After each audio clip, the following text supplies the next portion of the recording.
Cool. Okay, so this routine is designed to actually help traction the shoulder and so create a little bit more space to maybe gain back a little bit of range in your shoulder.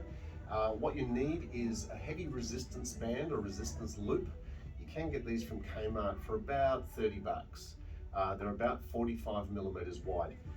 Start off by slipping your wrist up through the loop, so it's on the back of your hand, back of your wrist, then hold on here. I like to do it with this arm so you can see what I'm doing. So that way, hold on to the band.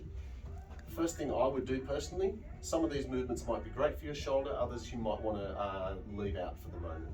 So once I pull back a little bit here, there's a little bit of traction outwards, it's creating some space in my joint. From here, I can actually pull my hips back, so I'm actually getting a little bit of stretch through here, around the shoulder, and hopefully not too much impingement here. If this hurts the top of your shoulder or hurts your shoulder, just back off. You might find that you can do it at this angle instead.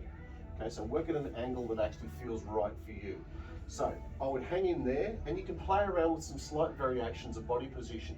I can actually rotate my arm around, palm outwards, palm inwards, just experiment. You're not going to do any harm probably. I can actually drop down this way. I can bend my body slightly outwards. I can come around this way.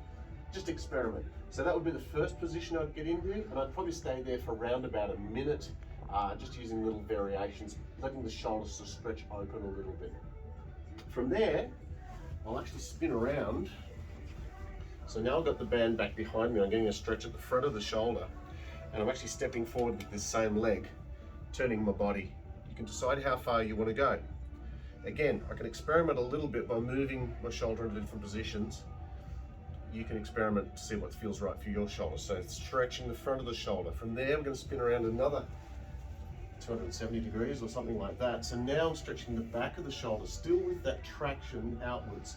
I can give myself a little bit of assistance with the hand back here, and I can even lift my chest up into the back of this joint so it stretches that joint open a little bit more. The band gives you a little bit more traction than what you can achieve by doing this without the band, clearly.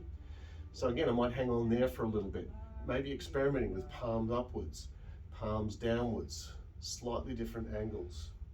From there, we can come around again. This time, now, at the moment, I've got that attached up high. I like that myself. You might want to attach this down lower. For this next one, you can actually start here. I've turned my hand palm upwards, and I'm really stretching the front of my shoulder here. This may or may not agree with your shoulder. Again, I've stepped forward. Now, the difference with this one is I've gone backwards. This is really true shoulder extension. I'm getting a big, strong stretch here. If you do tricep dips, you'll find that this will give you more access to a deeper range of motion.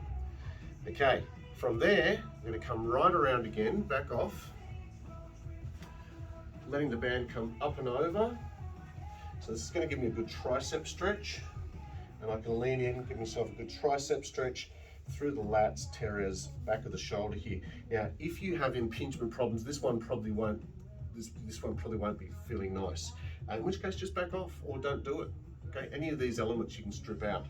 But that would give me a pretty comprehensive stretch routine that I might want to do before my old shoulders get stuck into something like bench press or chin-ups or something like that. So I will actually feel a little bit looser in that joint after having done that little routine.